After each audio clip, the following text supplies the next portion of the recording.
This week, as part of Learning Saturdays, we bring to you 3 very interesting webinars. At 10 a.m., we have Save Like an RD and Earn More Than an RD, Power of SIPs Over the Long Term. This webinar will also be done in Tamil at 12 on our Tamil channel. And at 11 a.m., we have a webinar on the power of rebalancing. Don't miss out on these webinars. This is your time to learn and stay ahead of the markets and get an experience of what we do.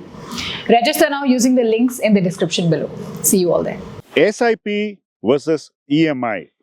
Most people do an SIP for a particular period of time. They grow the SIP steadily. Often the SIP reaches a number even as significant as 1 lakh rupees per month. After that magic number is reached, they continue the SIP for a very brief period. All of a sudden, their focus shifts. They realize that they have the capacity to save 1 lakh every month. And when that realization dawns, they want to buy a house. So what do? They first assume that they would be able to pay an EMI of 1 lakh. Fair assumption. I'm with you. They do have the capacity to pay 1 lakh a month, and the SIP is proof enough of that. Then they look for a property that fits the EMI budget of 1 lakh and which will use all the money that they have saved through SIP. This is the second step. Then what do? They finalize that property. After finalizing the property, they exit all their mutual fund investments and make that their contribution. The booking is done. After the booking is done, they stop the SIP and use that same sum for the EMI. Now here's the catch. They made the booking in 2025. When is the house going to be delivered? 2029. So, where is this EMI money going? It's going to fund the builder. Builder's working capital. That's where it's going. No builder is going to allow you take credit on the land value. Do you agree? So, after that, whatever money you pay initially goes mostly towards land value. And once land value is received by the builder, the EMI kicks in. The EMI goes towards financing the working capital of the builder and towards financing the profit you are leaving in the hands of the builder. So, if you have started an EMI in 2025, completely stopping an SIP, the money between 2025 and 2029 is going towards profit of the builder and working capital. How many people realize what I said just now? Now, in 2029, assume that the property price is either the same as what you have contracted today or maybe 20% higher. Somewhere in that band, it's not going higher than that. If the property price is in that band, you have paid interest for 4 years on nearly 75% of the value of the property,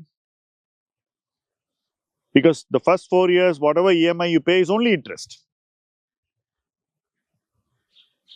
And at the end of the 4th year, even assume 9% as the interest on your home loan, you are paid 36% on 75% of the property value. Do your math. How much is it? And you have a notional gain which at best can be 20%. So, for 4 years practically, what is your compounding? Take a look at this slide which is giving you the math.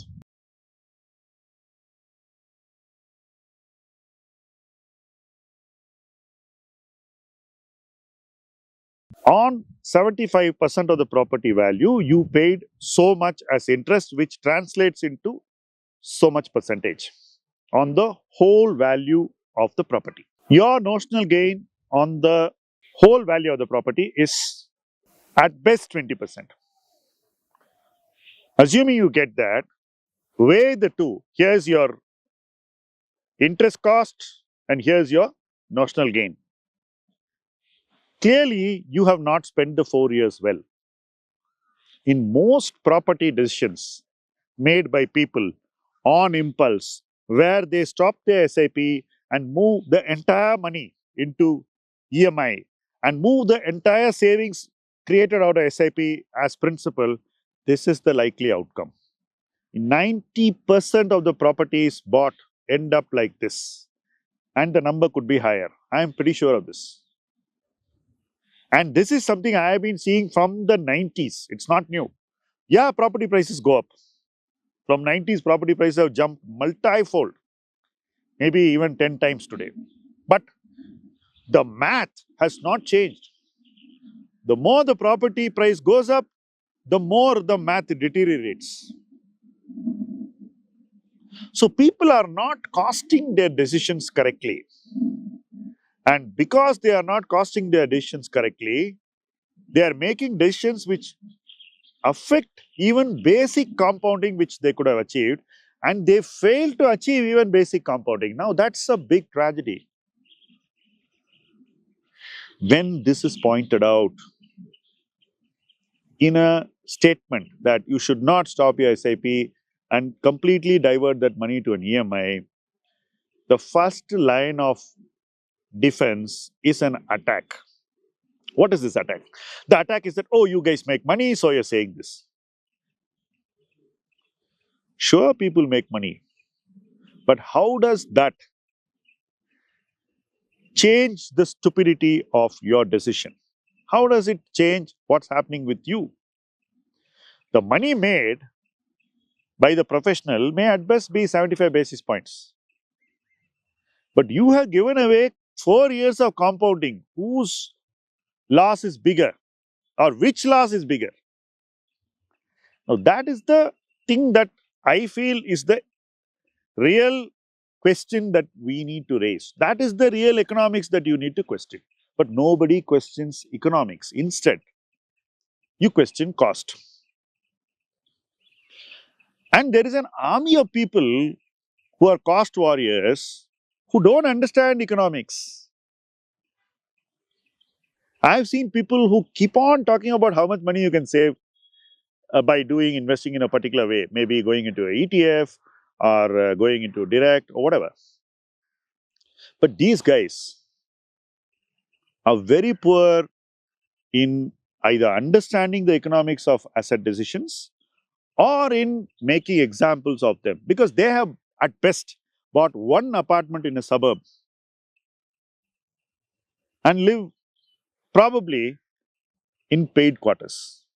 They completely have no idea about what it takes to be in that situation which most of you are. And you're taking advice from such people and you're accepting whatever is said as gospel truth.